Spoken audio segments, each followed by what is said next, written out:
point out one thing that we can see here besides bedrock exposures. We've got really good bedrock exposure here in the Rocky Islands below the lichens but above the silt, right? In this little band above the river. But there's also a bunch of float here, and the float can tell us interesting things too. So what can you guys tell me about this particular cobble that I picked up here? Yeah, basically, if I put that down here, it basically disappears into the rock, right? You're looking at something that is clearly locally derived, about the same kind of rock that we're looking at in the rest of these rocks.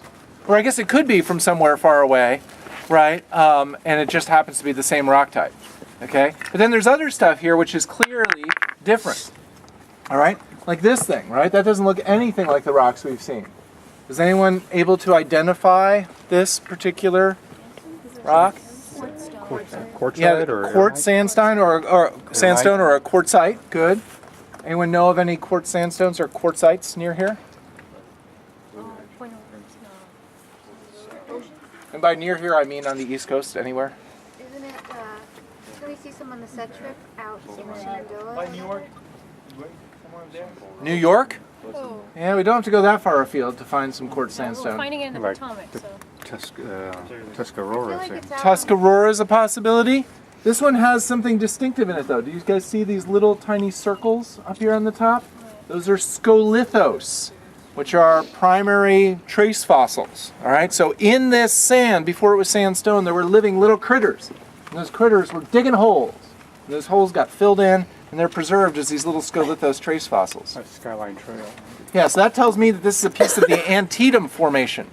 All right, the Antietam Formation is a Cambrian sandstone that's found in the Blue Ridge Province, named for Antietam, Maryland, which is up that way a while, by like Harper's Ferry. How'd that thing get here? Rotated. Yeah, the Potomac brought it here. How'd the Potomac bring it here? So, how was it transported by the Potomac? What was the mechanism of transport? Water, okay, high energy. Obviously, it's a big cobble, so it's got to have some high energy to move it. Was it lofted along in the river current as suspended load? No, it's too big for that. Right, it probably saltated along the bottom. What's that word mean? It means it's kind of like bouncing. Yeah, bouncing or rolling along the bottom. It's part of the so-called bed load of the Potomac River. All right? Good. What about these two? Arcos. Yeah, this is basically an Arcos from the Culpeper Basin called the Seneca Sandstone. This is a coarser grained one. This is a finer grained one. All right? And this is part of the, what's the actual name of the Seneca Sandstone? The Balls Bluff Siltstone, right? So it's basically one of the rock units that was deposited in this Rift Valley, the Culpeper Basin, that is to the west of here. So the Potomac crosses that ancient Rift Valley and plucks out pieces of rock and then tumbles them downstream. This is a nice rock to build from. Can anyone name a building that's very famous that's built out of this? Smithsonian. Yeah, the Smithsonian Castle is built out of the Seneca Sandstone, and so are all the C&O Canal locks. Now tell me, why on earth would they go 10 miles away to get rock to build the C&O Canal locks when there's plenty of Metagraywacke right here? A lot softer. Yeah, a lot easier to cut out of the ground, right? This is post-Appalachian Mountain building. This is pre-Appalachian Mountain building. As a result, this is foliated and it's been hardened by metamorphism. The word for hardening due to tectonic stresses is called induration. This is an indurated rock, it's hard. Whereas the Seneca Sandstone, you can cut it out of the ground almost like you're cutting Jell-O. All right? Not quite, but close. And then you take it out of the ground and it dries out and it becomes a pretty tough, resistant rock. And you can build brownstones out of it. What's a brownstone? It's just red sandstone. Okay. That's brown. Okay, but what is a brownstone? If you go to Brooklyn and you're like, show me a brownstone, what are people going to take you to see? Basically a row house. All right, so the row houses of Brooklyn are all built out of similar sedimentary rock from the Newark Basin, which is the same age as the Culpeper Basin. Here, if you go to like DuPont Circle, you'll see lots of houses that are made out of red rock, red sandstone, and that's the Seneca Sandstone. It was a favored building stone in sort of the middle age of DC. DC early on built out of the worst possible stone imaginable. The White House is made out of a super duper crappy building stone, the Aquia Creek Formation. And basically, if you leave it out in the air for 50 years, it just starts falling apart. So the White House is literally held up by coats and coats of whitewash.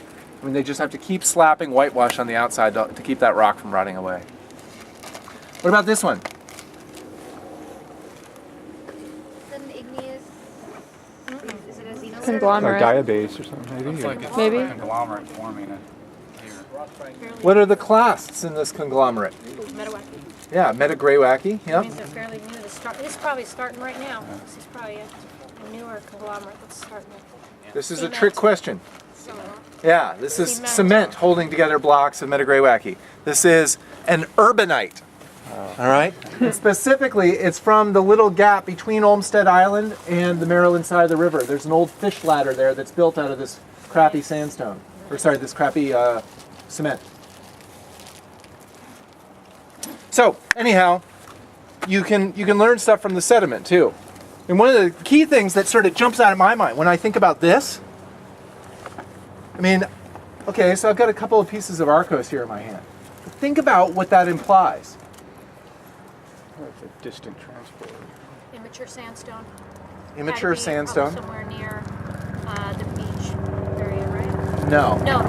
Wait, Arcos Beaches give you mature Arcos, sandstone. in oxic environments generally, right? No, it's oxidized. That's why it's red. Anoxic could be black. It's got lead.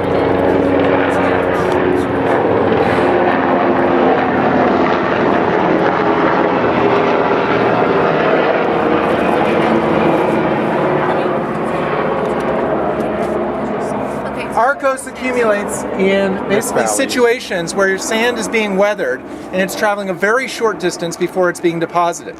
How do I know that? Because it's full of feldspar, full of potassium feldspar. If you leave that out in the air for any amount of time, it rots and it turns into clay. So basically, this is something with a very short processing time.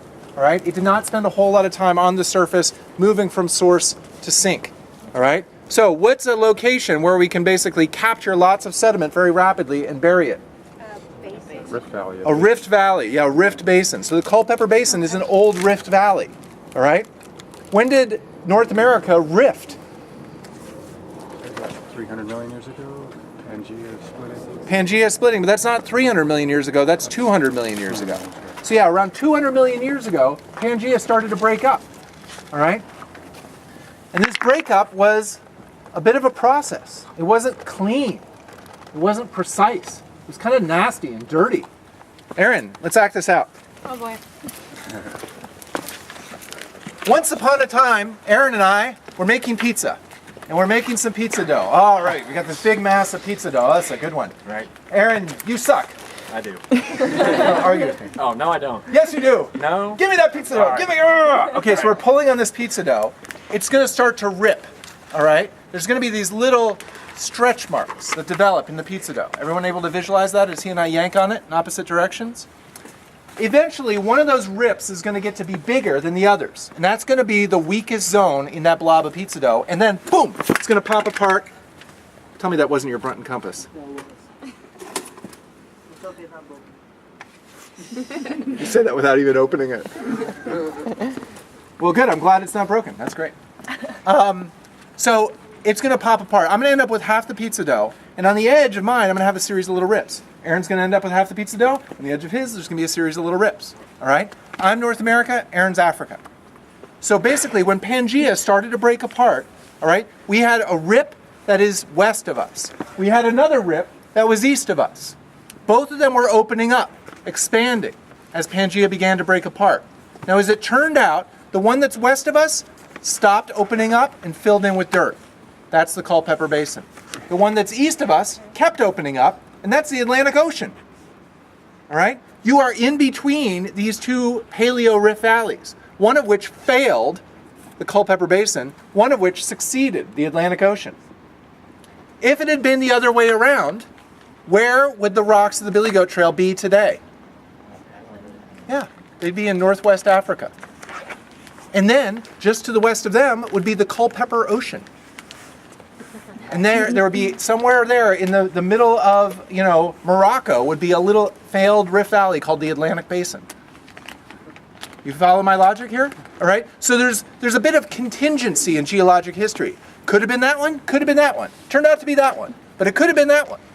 You follow my logic? It had to have been one or the other. Right. It had, well, or maybe there was a third one, right, somewhere else. But yeah, there are a bunch of these things all basically opening up in parallel. Whichever one becomes the weakest link, that's where the stress gets concentrated. That's where the continental crust breaks apart. That's where you start to get seafloor spreading in a new ocean basin. That's what you can see in Africa now, right?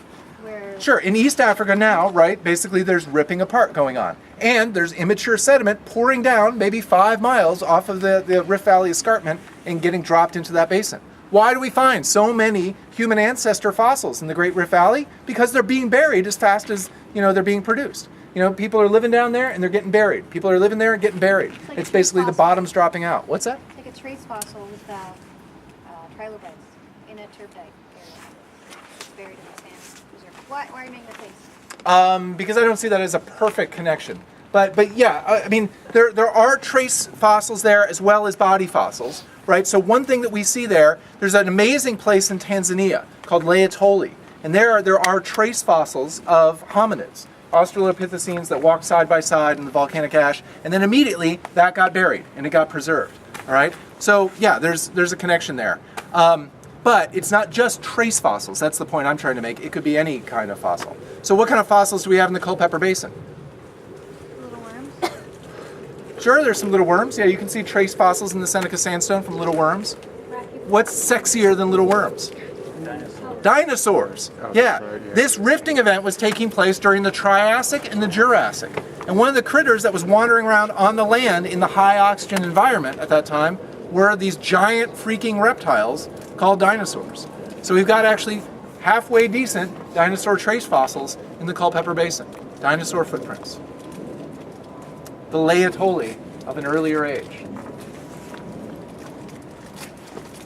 Okay, so have I made my point there? That like a couple of little cobbles of Arcos can actually tell a freaking amazing story? Okay, good. Let's walk.